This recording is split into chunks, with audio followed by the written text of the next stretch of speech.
Good evening mga kapatid, nakapark na tayo dito sa Sherwood Flying J sa Edmonton.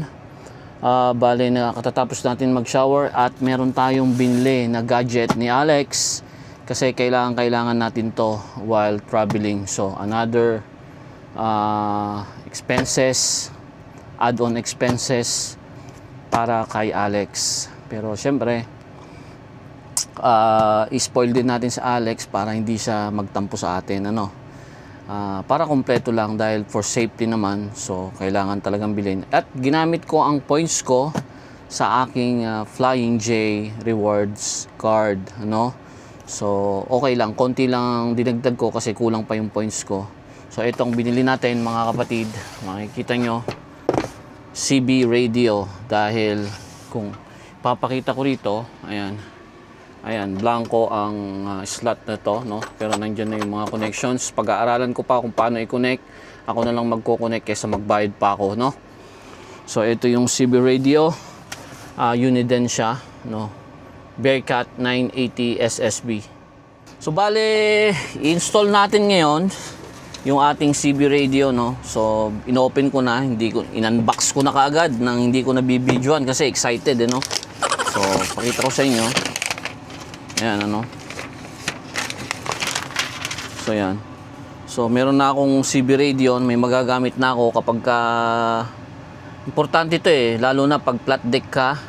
Minsan sa Amerika, kapag nagbabiyahe ka, meron kang nakitang kasamahan mong tracker na yung load niya is medyo alanganin, gumagalaw-galaw, yung strap niya maluwag, yung chain niya maluwag, or makita mo na flat yung gulong, pwede mo siyang i-radyo, Kung meron din siyang CB radio at bukas, pwede mo siyang i-remind na or i-advise na o warningan na yung strap mo maluwag, yung tarp mo nabutas na, or yung gulong mo sa likod flat na, pwede mo siyang i-remind, or minsan yung signal light niya hindi gumagana, So napaka-importante niyan. Tapos kapag may mga aksidente or traffic or merong mga stray animals, like yung mga deer or yung moose, laging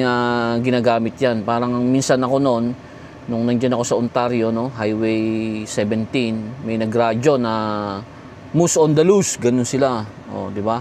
So parang nagiging alerto ka kaagad kasi may nagraradyo. At yung channel na ginagamit ng mga trackers is channel 19, So dapat laging nasa channel 19 yang CB radio mo, So walang nakasamang CB radio to. So naisipan ko na bumili na, another gastos pero for safety naman, at may gamit naman to, kaya nag-decide na rin ako na bilhin. So ito yung pinaka-unit niya, Uniden siya, Bearcat 980 SSB ang model niya, So sa tingin ko napapalit-palitan yung kulay niyan, and gusto ko blue siya, Depends sa And then may manual sa diyan, pag-aaralan ko, kung paano i-fine tune. So dito yung connection ng I think sa antenna, dito yung sa antenna niya, and then dito yung sa speaker, yan makikita nyo, dito yung sa antenna, kasi ito may antenna na to, nakita ko na yung connection dyan, ilalagay yung antenna, and then dito yung power supply niya, and then ito yung sa speaker niya. Pagka gusto mong lumabas yung audio mo sa mismong speaker, may speaker na separated speaker sigurado to, I'm pretty sure, So ite-testing natin yan. And then dito sa harap, dito naman ikinakabit yung pinipindot mo para magsalita and maka-receive, and then power dito, and then ito yung mga fine tune niya, and then sa mga channels niya and everything, mga functions niya, pag-aaralan ko pa, marami yan sigurado. So yan ang screen niya, okay, and ito, ewan ko kung ano to, Let's see mamaya sa manual kung ano man to, no. May gamit to for sure kasi parang yun ko pinipindot o ano whatever. Yan. So ito yung mga manual niya, no. Manual. And yung ito na yung ginagamit, yung parang microphone niya na pinipindot mo, no. Ito na yun. At meron pang mga bracket dito na kasama if in case gusto mong steady doon, no. Ayan, no. Ayan, kasama siya lahat. And then may wire siya. Tinesting ko na yung wire. Ikinabit ko na doon kanina. May naka-ready na doon, nakaamba ng power supply. Pakita ko sa inyo, no. Ayan, kung makikita nyo. Let's put light para ayan. So ito yung kasama dun sa package, ano. May fuse na rin siya. And then ayan yung power supply niya, ayan, oh. Ayan, oh, yung ground tsaka yung hot wire, ayan. So itinesting ko na to, kinonnect ko doon, and then inon ko, nag-on yung unit. So wala nang problema. Ito yung sa speaker, no. Para siguro dito lalabas yon yung tunog niya, no. Ewan ko kung dyan nga yun or kung saan mang speaker. And then ito yung sa antenna niya, no. And then may cover ito, tinanggal ko na, yan, no.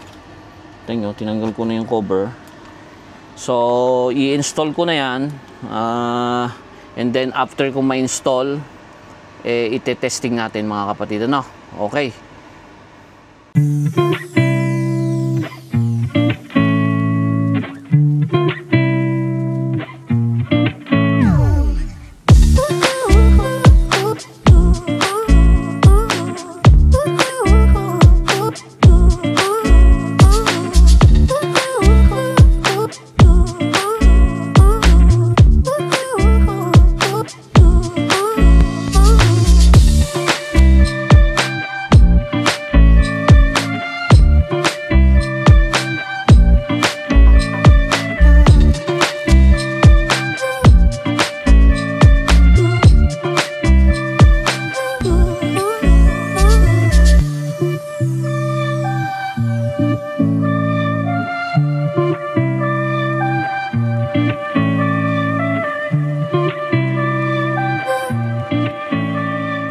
So magandang tanghali, mga kapatid, ano. Nandito tayo sa Sherwood Flying J. Mag-start tayo ng day.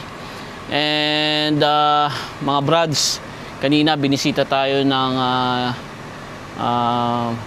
mabuti nating kaibigan, ang ating mentor, no, ang ating boss pagdating sa tracking at vlogging dito sa Canada, si Boss Marco, si Pinoy Tracker. Kumatok siya dito kanina, and then medyo may konting vlogging kami, nagkapagkwentuhan and everything. Maraming salamat, boss, sa pagbisita kay Alex. Thank you. Sana hindi pa ito yung masundan pa ng maraming pagbisita at pagkakataon na makapag-meet up tayo, no. Puntahan natin siya maya-maya lang, iikutan lang natin ang truck para mag pre-trip tayo dahil aalis na tayo, no. Okay, so tara. Ikutan lang natin ang truck. Then after nyan, good to go na tayo. We make sure na yung ilalim hindi nila hinila yung lock ng natin, Ayan ang load natin. Bali ito yung second load ko ng MacDon. Kung makikita nyo yung nakaraang video, kulay yellow, di ba? Ayan. So ayan, gumagana yung side signal light nya, mga straps. Nag-check ko na yun kanina. Gulong lang talaga ang target natin ngayon. Baka mamaya may biglang lumambot, and then lights. Pero yung securement natin, chinik ko na yan kanina. And mga lights are all good, no? Ayos. So meron pa tayong 5 hours na naiiwan sa ating biyahe sa ating destination. Bukas ng umaga ang delivery nito. So maalwan ang ating oras. Lahat ng ilaw side is gumagana, no? And we make sure na ang airlines natin hindi nabunot. Yung lock niya, no, fifth wheel, napaka-importante niyan. Plug nuts are all there. And then mga lights dapat kumpleto. Ayan, diba? Ang dumi ni Alex, mga kapatid. Pero yan, pupunta tayo doon kay Boss Marco, no? Magpapaalam tayo personal, no, bago tayo umalis. Tara, puntahan natin si boss. Nandito lang siya. So, ito yung fuel bay. Dito ako nagpark sa may bandang gitna sa unang linya. Ayan. And then, nandun pala si boss. Ayun. No? So, puntahan natin siya. Just to say hi and say thank you sa pagbisita. And alam nyo mga kapatid, napagkwentuhan din namin na alam nyo naman na medyo may tampuhan si Boss Marco at si Kuya Jess, yung si Filipino Truckers Pro. Okay na sila. So wala nang problema, no? Huwag kayong mag-alala. Ganyan lang talaga. Nagkakatampu-tampuhan paminsan-minsan. Pero ang importante, naayos ako. Goods na, happy na uli lahat, ano? So yan yung truck ni Boss Marco. Si Bordagol, ano? Yan, binisita ko siya kanina. So magpapaalam tayo dahil aalis na tayo. No? So, yan. 1644. Ang truck ko 1441. So maraming swerte sa 44. Ayan si Boss Marco. Ayan si Boss. Magpapaalam ako sa inyo. Salamat sa pagbisita, Boss. Salamat. Nice to meet you again. Sayang kung di sana mag-stay ako dito, marahabang kwentuhan pa sana. Guys, nakita ko na rin ang kanyang truck, si Alex. Yeah. Alex ang Meet Bordagol. Ipakasal na natin yung dalawang yan, Boss. Alex yun eh. Babae ba yun? Babae si Alex Ayala, yung tennis ano? Akala ko lalaki siya. Doon ko kinuha yun nung yung nananalo siya sa tennis. Na-approve ako ng truck. Kaya sabi ko, winning Akala ko attitude. lalaki. Kaya Alex ang pinangalan ko. Si Alex Ayala, yung tennis. So, pwede. Pwede na. Alexander eh. Yan, namit ko si Gun. Guys, follow natin siya kasi Yeah. ako exciting ako sa mga next trip niya. Thank you, boss. Thank you. Mamaya, paliliparan ko siya ng drone. Yeah, yun ang inaabang-abangan ninyo yan. And yung usapan namin kanina, abangan nyo. At yeah, lahat naman ng subscriber ko galing yan kay Boss lahat. Papuntahin natin lahat sa'yo. But anyways, boss, meron na lang akong 5 minutes, then message kita when I'm good to go. Narinig na aking drone. Thank you, boss. Ingat. Ingat sa biyahe. See you again sa susunod na biyahe. Okay. So, ayos si boss. Ayos, di ba? Nakita natin ang boss natin, ano? Matalik natin kaibigan natin dito, no? Siya yung kauna-unang professional truck driver na na-meet ko nung dumating ako ng Winnipeg bilang isang turista. Hindi niya ako kilala, wala siyang alam sa background ko, pero pinuntahan niya ako doon sa tinitirahan ko. In-invite niya ako, dinala niya ako sa bahay nila. So, tinuturing ko si Boss Marco na isa sa kaibigan ko dito sa Canada, kauna-unahan, ano? So, yun mga kapatid, lalarga na tayo. And hintayin natin yung video, isesend daw sa akin ni Boss Marco yung drone shot para meron tayong magamit sa ating channel. So, isang magandang tanghali. Huwag kakalimutan, mata sa kalsada, kamay sa manibela. Manibelang Pinoy. Ayan, good afternoon mga brads. Dito na tayo sa Highway 43 going north. Na tayo sa Grimshaw, Alberta, no? Medyo malayo ng konti dun sa last delivery natin sa Grand Prairie. Malayo ng mga isang oras, ganun. Meron pa tayong 420 kilometers away.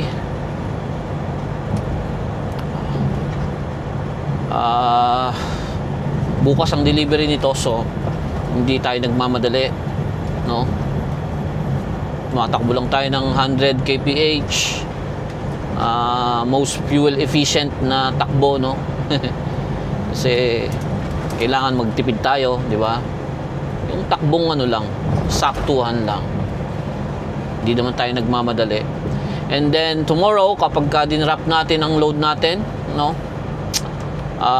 Meron tayo natitirang 4 hours para maghanap ng pwedeng pagparkan.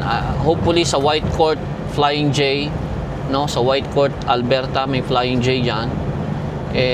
Doon ako makaabot, then doon ako magre-reset, ano? Ng 36 hours. no? Hindi na ngayon ako sa bahay magre-reset, sa daan na, mga brads, ano. Ganun na ang ating magiging scenario from time to time, ano. Pero of course, kapag may chance tayong mag-reset sa bahay, why not, di ba? Kaya yung nasabi ko nga, napapag-isipan ko na dito na ako sa truck, no? I-give up ko yung aking nirerentahan na kwarto kasi parang walang silbi na yung nirerentahan ko kung palagi lang ako nasa kalsada.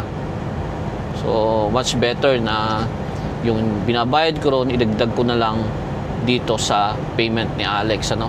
At least makakabawas siya ng malaking halaga, no? So pinag-iisipan natin yan. And kung makikita nyo, ang weather, sunny, current temperature is 18 degrees Celsius, no? Saktong-sakto. Parang Baguio lang ang temperature, ano? Kalsada ang ganda, no? Itong Alberta, magaganda ang mga kalsada talaga dito. Green na ang kapaligiran, napakalamig sa mata, no? Natapos na ang winter, no? Natapos na rin ang chapter natin sa New Hope. Nandito na tayo sa Payne Transport, bagong company as an owner operator. Kaya samahan nyo ako, mga kapatid, ano, sa bawat araw ng ating biyahe. Hopefully tuloy-tuloy na itong pag-video ko. Abangan nyo, mga kapatid, ano, ang video. More likely ma-upload ka agad yun ni Boss Marco kasi mabilis mag-upload si Boss. Ako, wala pa naman akong internet sa truck. Nagre-rely lang ako sa aking data sa phone. So abangan nyo yun, for sure. Mag-upload si Boss Marco sa encounter namin dyan sa Flying J Edmonton. So abangan nyo yan, mga kapatid, ano. May drone shot siya, ibibigay niya sa akin yun, gagamitin ko para meron akong mga intro sa channel natin, ano. Mapalitan natin kasi old pa rin yung mga intro natin, ano. At ano pa ba? So sa reset ko, hopefully mapag-usapan natin yung proseso ko ng PR, kung paano nagsimula. Abangan nyo yan, ano. Gagawa ko ng konting video about sa proseso, no, from the start up na maging PR ako. So gagawin ko yan sa reset ko para ma-share ko sa inyo, no, magkaroon kayo ng idea. Kasi hindi lang to applicable sa bilang isang truck driver, sa lahat, no, sa lahat na nagpaplano na pumunta rito sa Canada para magtrabaho, no. I-share ko sa inyo yung pinagdaanan ko. DIY lang ako, mga kapatid, ano. Wala akong binayaran na agency or consultancy. Lahat sariling sikap. Maraming oras ng pagre-research ang ginawa ko. And malaki naman ang naging savings ko, no.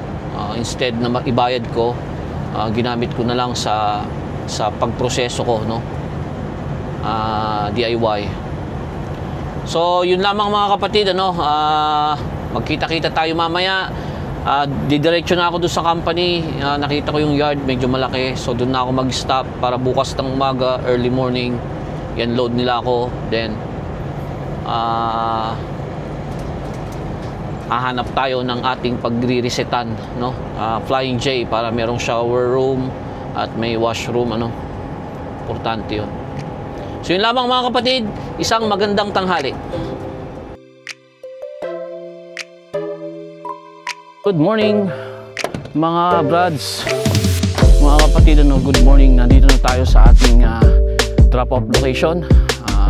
Ipapakita ko sa inyo na, ayan, nakuha na yung mga nasa paleta, na unstrap ko na unchain ko na ibalik ko na dun lahat yung chain. Yung sniper bar, ibabalik ko pa yan. Baka kailanganin ko pa kasi, kaya nandyan. Hopefully wag ko makalimutan yan, ano. Nako, delikado yan. So ayan na. Kung natanggal ko na yung mga chains, ano. So bubuhatin yan ng fork clip. Dun sa kabila. Sinabi ko, kadalasan dalawang mahaba ang dala namin. Ngayon, dahil maiksi ito, nilagyan nila ngayon ng bracket sa taas para dumikit siya dun sa kabilang frame. Kasi walang mapagkukunekan, ano, kaya ganyan ang ginawa nila. So sabi ko, kung mabigat na kung heavy load naman yung forklift na pipick up niyan, kayang-kaya yan one time, no, na ibaba, no, dun sa kabila, dun nila po forkliftin. Or I think dito na rin, kasi parang binalance na nila yan, no, parang binalance na nila na pag dito mo binuhat, hindi naman masyado mabigat yung part na yon, kakayanin na yan ng isang buhatan lang dito.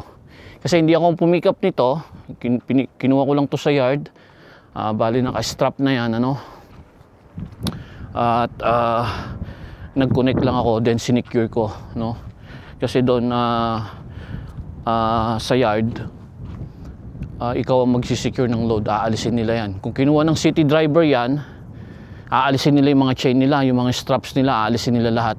Then yung sarili mong mga chains and straps ang gagamitin mo para i-secure yung load.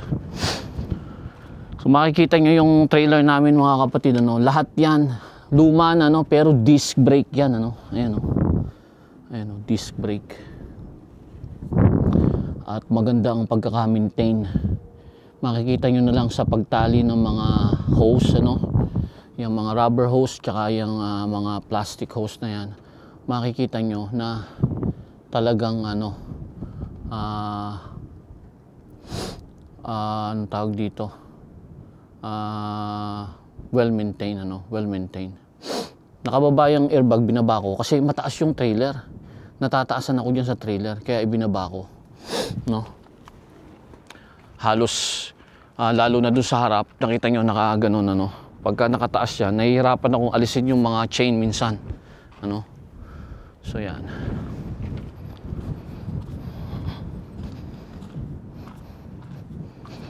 Ayan, yan ang pinaka-load natin, mga kapatid, ano. So dito tayo magdi-deliver. Yan, wala namang company name, no, hindi nyo makikita, nandun sa harap ang company name yan, doon. So farm equipment lahat to, dito sa Grimshaw, Alberta. Ayan. Ayan si Alex, hindi pa naliligo, ano. Pasensya na, Alex, pagbalik natin ng Winnipeg, papaliguan kita. Kawawa naman, ano. So yun ang kaganapan, mga kapatid. After nito, magkakaroon tayo ng reset, 36 hours. Hintayin ko ang advice nila kung saan yung reload ko, para kung pwede na akong lumapit doon, lalapit na ako. So kita-kita tayo mamaya sa aking reset hours, no? I don't know kung saan, pero advice ko kayo, no? Isang magandang umaga, mga kapatid.